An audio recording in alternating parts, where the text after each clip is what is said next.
प्यारे भक्तों, आज बुधवार का दिन विघ्न विनाशक भगवान गणेश जी का दिन है। आज का दिन भगवान गणेश जी की पूजा अर्चना करने का सबसे उत्तम दिन माना जाता है। प्यारे भक्तों, आज हम आपको भगवान गणेश जी का गुप्त चमत्कारी मंत्र बताने वाले हैं। यह मंत्र भगवान गणेश जी का सबसे शक्तिशाली मंत्र माना जाता है। हमारे धर्म ग्रंथों में वर्णित है कि बुधवार के दिन भगवान गणेश जी के इस गुप्त मंत्र का जो भी भक्त सच्चे मन से जाप या श्रवण करता है, उसके सभी दुख कष्ट दूर हो जाते हैं। भगवान गणेश जी की कृपा से उसके सभी मनोरथ बहुत जल्दी पूर्ण होते हैं। इसलिए इस गुप्त मंत्र को सर्व मनोकामना पूर्ति मंत्र भी कहा जाता है। ऐसी मान्यता है कि आपके मन में जो भी कामना हो, उसे आप मंत्र जाप या श्रवण करने से पहले मन ही मन में भगवान गणेश जी से मांगकर मंत्र का 108 बार जाप या श्रवण करें। आपकी मनोकामना बहुत जल्दी पूरी होगी। प्यारे भक्तों, आइए भगवान गणेश जी के इस सर्व मनोकामना पूर्ति मंत्र को कम से कम 108 बार सुन लेते हैं। लेकिन उससे पहले सभी भक्तों से एक प्यारा सा निवेदन है। वीडियो पसंद आए तो दिल से एक लाइक करिएगा और इसी तरह के कल्याणकारी वीडियो आगे भी देखने के लिए हमारे चैनल मंत्र की विद्या को सब्सक्राइब करके कमेंट में जय गजानन महाराज जरूर लिखें। प्यारे भक्तों, सर्व मनोकामना पूर्ति मंत्र कुछ इस प्रकार है। गजाननं भूत गणादि सेवितं कपेत जम्बो फलचारु भक्षणम् उमासुतं शोक विनाशकारकं नमामि विघ्नेश्वर पाद पंकजं। गजाननं भूत गणादि सेवितं कपेत जम्बो फलचारु भक्षणम् उमासुतं शोक विनाशकारकं नमामि विघ्नेश्वर पाद पंकजं।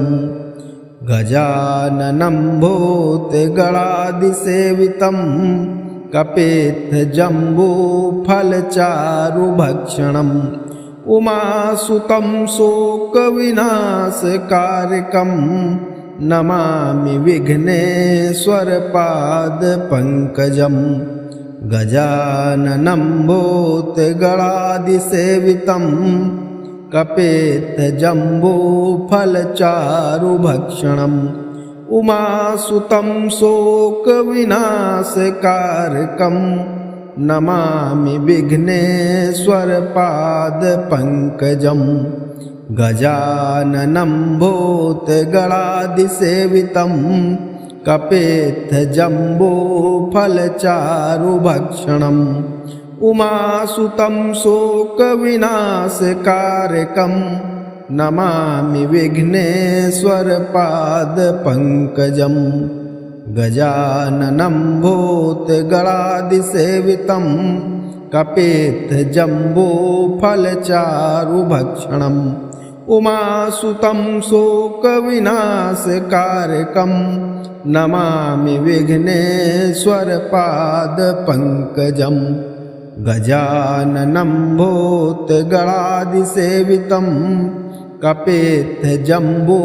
फलचारु भक्षणम् उमासुतं शोक विनाशकारकं नमामि विघ्नेश्वर पाद पंकजं। गजाननं भूत गणादि सेवितं कपेत जम्बो फलचारु भक्षणम् उमासुतं शोक विनाशकारकं नमामि विघ्नेश्वर पाद पंकजं। गजाननं भूत गणादि सेवितं कपेत जम्बो फलचारु भक्षणम् उमासुतं शोक विनाशकारकं नमामि विघ्नेश्वर पाद पंकजं। गजाननं भूत गणादि सेवितं कपेत्थजम्बूफलचारुभक्षणम् उमासुतं शोकविनाशकारकम् नमामि विघ्नेश्वरपादपङ्कजम् गजाननं भूतगणादिसेवितं कपेत्थजम्बूफलचारुभक्षणम् उमासुतं शोकविनाशकारकम् नमामि विघ्नेश्वरपादपङ्कजम् गजाननं भूतगणादिसेवितं कपेत्थजम्बूफलचारुभक्षणम् उमासुतं शोकविनाशकारकम् नमामि विघ्नेश्वरपादपङ्कजम् गजाननं भूतगणादिसेवितं कपेत्थजम्बूफलचारुभक्षणम् उमासुतं शोकविनाशकारकम् नमामि विघ्नेश्वरपादपङ्कजम् गजाननं भूतगणादिसेवितं कपेत्थजम्बूफलचारुभक्षणम् उमासुतं शोकविनाशकारकम् नमामि विघ्नेश्वरपादपङ्कजम् गजाननं भूतगणादिसेवितं कपेत्थजम्बूफलचारुभक्षणम् उमासुतं शोकविनाशकारकम् नमामि विघ्नेश्वरपादपङ्कजम् गजाननं भूतगणादिसेवितं कपेत्थजम्बूफलचारुभक्षणम् उमासुतं शोकविनाशकारकम् नमामि विघ्नेश्वरपादपङ्कजम् गजाननं भूतगणादिसेवितं कपेत्थजम्बूफलचारुभक्षणम् उमासुतं शोकविनाशकारकम् नमामि विघ्नेश्वरपादपङ्कजम् गजाननं भूतगणादिसेवितं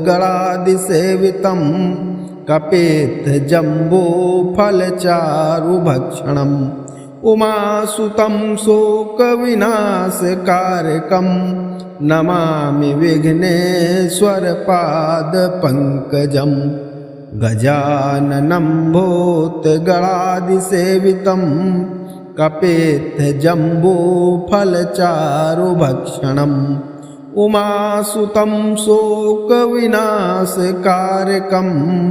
नमामि विघ्नेश्वरपादपङ्कजम् गजाननं भूतगणादिसेवितं कपेत्थजम्बूफलचारुभक्षणम् उमासुतं शोकविनाशकारकम् नमामि विघ्नेश्वरपादपङ्कजम् गजाननं भूतगणादिसेवितं कपेत्थजम्बूफलचारुभक्षणम् उमासुतं शोकविनाशकारकम् नमामि विघ्नेश्वरपादपङ्कजम् गजाननं भूतगणादिसेवितं कपेत्थजम्बूफलचारुभक्षणम् उमासुतं शोकविनाशकारकम् नमामि विघ्नेश्वरपादपङ्कजम् गजाननं भूतगणादिसेवितं कपेत्थजम्बूफलचारुभक्षणम् उमासुतं शोकविनाशकारकम् नमामि विघ्नेश्वरपादपङ्कजम् गजाननं भूतगणादिसेवितं कपेत्थजम्बूफलचारुभक्षणम् उमासुतं शोकविनाशकारकम् नमामि विघ्नेश्वरपादपङ्कजं गजाननं भूतगणादिसेवितं कपित्थजम्बूफलचारुभक्षणम् उमासुतं शोकविनाशकारकं नमामि विघ्नेश्वरपादपङ्कजं गजाननं भूतगणादिसेवितं कपित्थजम्बूफलचारुभक्षणम् उमासुतं शोकविनाशकारकं नमामि विघ्नेश्वरपादपङ्कजं गजाननं भूतगणादिसेवितं कपित्थजम्बूफलचारुभक्षणम् उमासुतं शोकविनाशकारकं नमामि विघ्नेश्वरपादपङ्कजं गजाननं भूतगणादिसेवितं कपित्थजम्बूफलचारुभक्षणम् उमासुतं शोकविनाशकारकं नमामि विघ्नेश्वरपादपङ्कजं गजाननं भूतगणादिसेवितं कपित्थजम्बूफलचारुभक्षणम् उमासुतं शोकविनाशकारकं नमामि विघ्नेश्वरपादपङ्कजं गजाननं भूतगणादिसेवितं कपित्थजम्बूफलचारुभक्षणम् उमासुतं शोकविनाशकारकं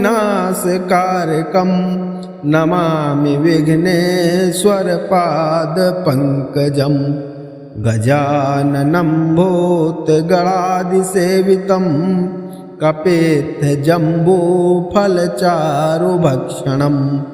उमासुतं शोकविनाशकारकं नमामि विघ्नेश्वरपादपङ्कजं गजाननं भूतगणादिसेवितं कपित्थजम्बूफलचारुभक्षणम् उमासुतं शोकविनाशकारकं नमामि विघ्नेश्वरपादपङ्कजं गजाननं भूतगणादिसेवितं कपित्थजम्बूफलचारुभक्षणम् उमासुतं शोकविनाशकारकं नमामि विघ्नेश्वरपादपङ्कजं गजाननं भूतगणादिसेवितं कपित्थजम्बूफलचारुभक्षणम् उमासुतं शोकविनाशकारकं नमामि विघ्नेश्वरपादपङ्कजं गजाननं भूतगणादिसेवितं कपित्थजम्बूफलचारुभक्षणम् उमासुतं शोकविनाशकारकं नमामि विघ्नेश्वरपादपङ्कजं गजाननं भूतगणादिसेवितं कपित्थजम्बूफलचारुभक्षणम् उमासुतं शोकविनाशकारकं नमामि विघ्नेश्वरपादपङ्कजं गजाननं भूतगणादिसेवितं कपित्थजम्बूफलचारुभक्षणम् उमासुतं शोकविनाशकारकं नमामि विघ्नेश्वरपादपङ्कजं गजाननं भूतगणादिसेवितं कपित्थजम्बूफलचारुभक्षणम् उमासुतं शोकविनाशकारकं नमामि विघ्नेश्वरपादपङ्कजं गजाननं भूतगणादिसेवितं कपित्थजम्बूफलचारुभक्षणम् उमासुतं शोकविनाशकारकं नमामि विघ्नेश्वरपादपङ्कजं गजाननं भूतगणादिसेवितं कपेतजम्बूफलचारुभक्षणम् उमासुतं शोकविनाशकारकं नमामि विघ्नेश्वरपादपङ्कजं गजाननं भूतगणादिसेवितं कपेतजम्बूफलचारुभक्षणम् उमासुतं शोकविनाशकारकं नमामि विघ्नेश्वरपादपङ्कजं गजाननं भूतगणादिसेवितं कपेतजम्बूफलचारुभक्षणम् उमासुतं शोकविनाशकारकं नमामि विघ्नेश्वरपादपङ्कजं गजाननं भूतगणादिसेवितं कपेतजम्बूफलचारुभक्षणम् उमासुतं शोकविनाशकारकं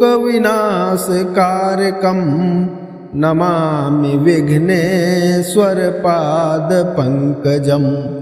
गजाननं भूतगणादिसेवितं कपेतजम्बूफलचारुभक्षणम् उमासुतं शोकविनाशकारकं नमामि विघ्नेश्वरपादपङ्कजं गजाननं भूतगणादिसेवितं कपेतजम्बूफलचारुभक्षणम् उमासुतं शोकविनाशकारकं नमामि विघ्नेश्वरपादपङ्कजं गजाननं भूतगणादिसेवितं कपेतजम्बूफलचारुभक्षणम् उमासुतं शोकविनाशकारकं नमामि विघ्नेश्वरपादपङ्कजं गजाननं भूतगणादिसेवितं कपेतजम्बूफलचारुभक्षणम् उमासुतं शोकविनाशकारकं नमामि विघ्नेश्वरपादपङ्कजं गजाननं भूतगणादिसेवितं कपेतजम्बूफलचारुभक्षणम् उमासुतं शोकविनाशकारकं नमामि विघ्नेश्वरपादपङ्कजं गजाननं भूतगणादिसेवितं कपेतजम्बूफलचारुभक्षणम् उमासुतं शोकविनाशकारकं नमामि विघ्नेश्वरपादपङ्कजं गजाननं भूतगणादिसेवितं कपेतजम्बूफलचारुभक्षणम् उमासुतं शोकविनाशकारकं नमामि विघ्नेश्वरपादपङ्कजं गजाननं भूतगणादिसेवितं कपेतजम्बूफलचारुभक्षणम् उमासुतं शोकविनाशकारकं नमामि विघ्नेश्वरपादपङ्कजं गजाननं भूतगणादिसेवितं कपेतजम्बूफलचारुभक्षणम् उमासुतं शोकविनाशकारकं नमामि विघ्नेश्वरपादपङ्कजं गजाननं भूतगणादिसेवितं कपेतजम्बूफलचारुभक्षणम् उमासुतं शोकविनाशकारकं नमामि विघ्नेश्वरपादपङ्कजं गजाननं भूतगणादिसेवितं कपित्थजम्बूफलचारुभक्षणम् उमासुतं शोकविनाशकारकं नमामि विघ्नेश्वरपादपङ्कजम् गजाननं भूतगणादिसेवितं कपित्थजम्बूफलचारुभक्षणम् उमासुतं शोकविनाशकारकं नमामि विघ्नेश्वरपादपङ्कजम् गजाननं भूतगणादिसेवितं कपित्थजम्बूफलचारुभक्षणम् उमासुतं शोकविनाशकारकं नमामि विघ्नेश्वरपादपङ्कजम् गजाननं भूतगणादिसेवितं कपित्थजम्बूफलचारुभक्षणम् उमासुतं शोकविनाशकारकं नमामि विघ्नेश्वरपादपङ्कजम् गजाननं भूतगणादिसेवितं कपित्थजम्बूफलचारुभक्षणम् उमासुतं शोकविनाशकारकं नमामि विघ्नेश्वरपादपङ्कजम् गजाननं भूतगणादिसेवितं कपित्थजम्बूफलचारुभक्षणम् उमासुतं शोकविनाशकारकं नमामि विघ्नेश्वरपादपङ्कजम् गजाननं भूतगणादिसेवितं कपित्थजम्बूफलचारुभक्षणम् उमासुतं शोकविनाशकारकं नमामि विघ्नेश्वरपादपङ्कजम् गजाननं भूतगणादिसेवितं कपित्थजम्बूफलचारुभक्षणम् उमासुतं शोकविनाशकारकं नमामि विघ्नेश्वरपादपङ्कजम् गजाननं भूतगणादिसेवितं कपित्थजम्बूफलचारुभक्षणम् उमासुतं शोकविनाशकारकं नमामि विघ्नेश्वरपादपङ्कजम् गजाननं भूतगणादिसेवितं कपित्थजम्बूफलचारुभक्षणम् उमासुतं शोकविनाशकारकं नमामि विघ्नेश्वरपादपङ्कजम्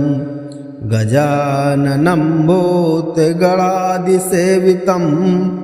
कपित्थजम्बूफलचारुभक्षणम् उमासुतं शोकविनाशकारकं नमामि विघ्नेश्वरपादपङ्कजम् गजाननं भूतगणादिसेवितं कपित्थजम्बूफलचारुभक्षणम् उमासुतं शोकविनाशकारकं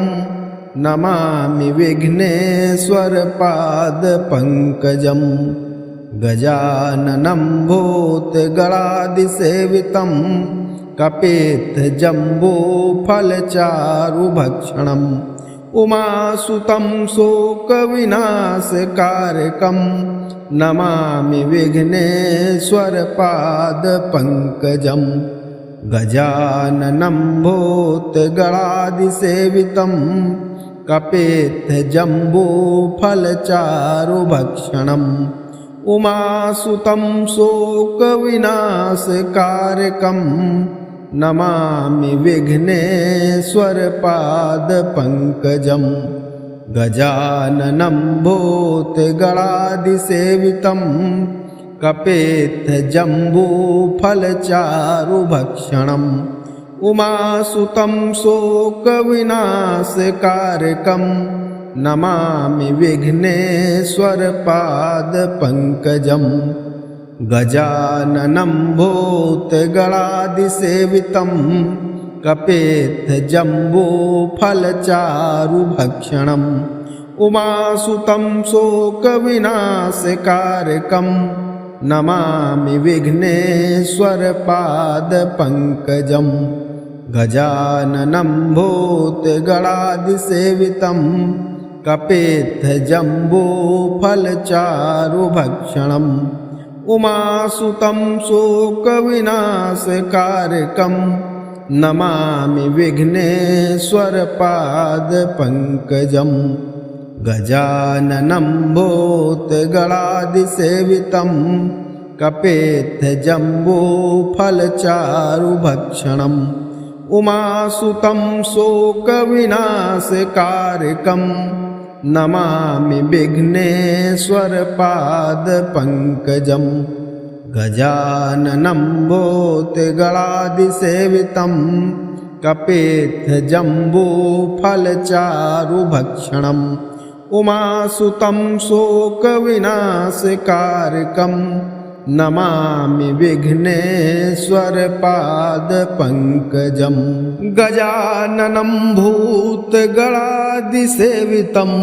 कपेत्थजम्बूफलचारुभक्षणम् उमासुतं शोकविनाशकारकं नमामि विघ्नेश्वरपादपङ्कजम् गजाननं भूतगणादिसेवितं कपेत्थजम्बूफलचारुभक्षणम्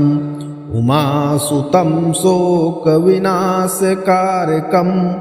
नमामि विघ्नेश्वरपादपङ्कजम् गजाननं भूतगणादिसेवितं कपेत्थजम्बूफलचारुभक्षणम् उमासुतं शोकविनाशकारकं नमामि विघ्नेश्वरपादपङ्कजम् गजाननं भूतगणादिसेवितं कपेत्थजम्बूफलचारुभक्षणम् उमासुतं शोकविनाशकारकं नमामि विघ्नेश्वरपादपङ्कजम् गजाननं भूतगणादिसेवितं कपेत्थजम्बूफलचारुभक्षणम् उमासुतं शोकविनाशकारकं नमामि विघ्नेश्वरपादपङ्कजम् गजाननं भूतगणादिसेवितं कपेत्थजम्बूफलचारुभक्षणम् उमासुतं शोकविनाशकारकं नमामि विघ्नेश्वरपादपङ्कजम् गजाननं भूतगणादिसेवितं कपेत्थजम्बूफलचारुभक्षणम् उमासुतं शोकविनाशकारकं नमामि विघ्नेश्वरपादपङ्कजम् गजाननं भूतगणादिसेवितं कपेत्थजम्बूफलचारुभक्षणम् उमासुतं शोकविनाशकारकं नमामि विघ्नेश्वरपादपङ्कजम् गजाननं भूतगणादिसेवितं कपेत्थजम्बूफलचारुभक्षणम् उमासुतं शोकविनाशकारकं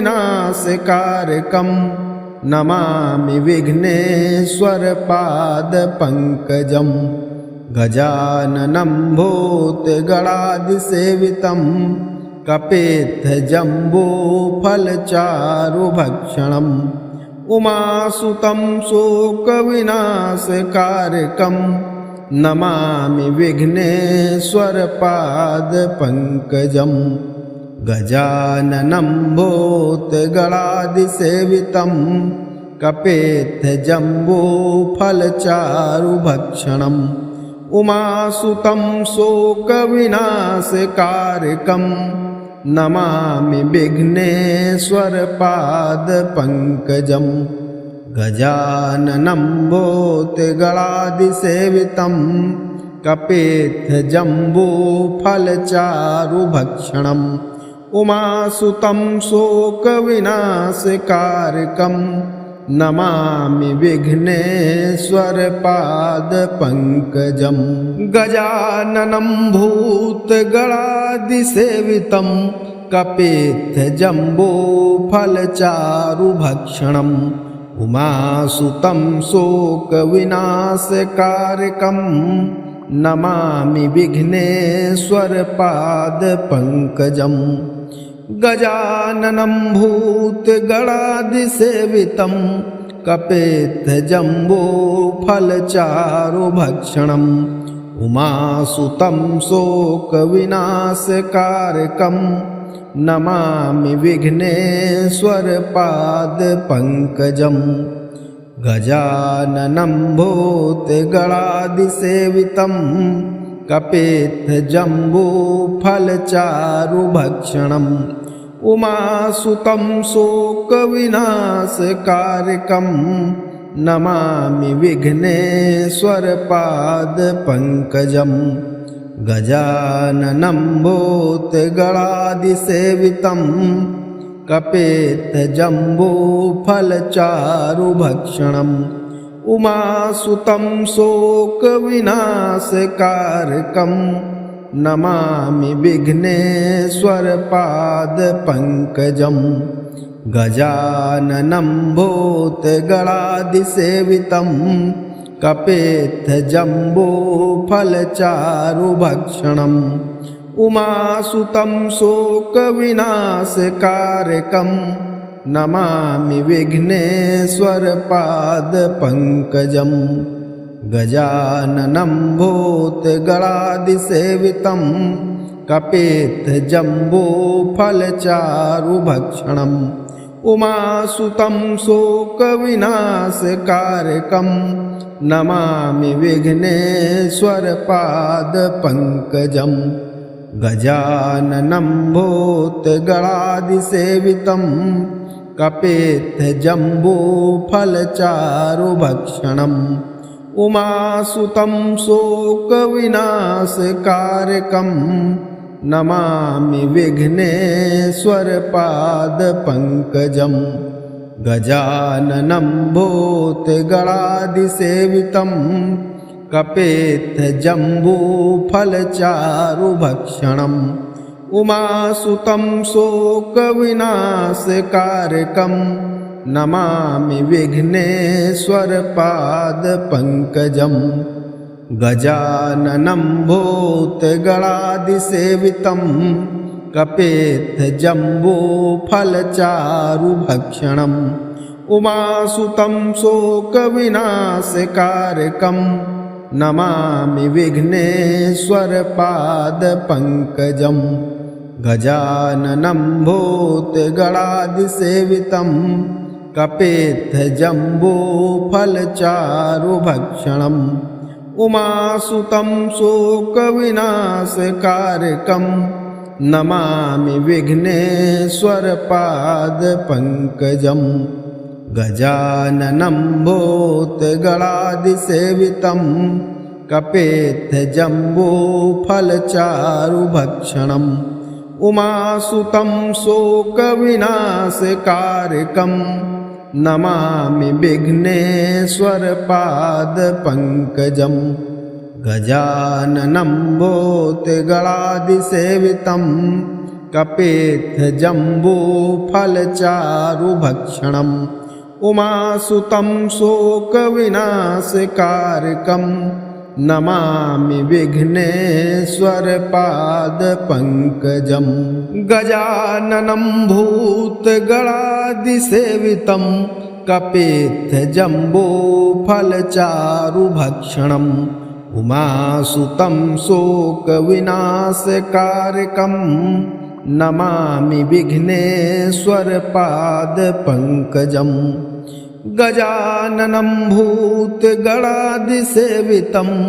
कपेत्थजम्बूफलचारुभक्षणम् उमासुतं शोकविनाशकारकं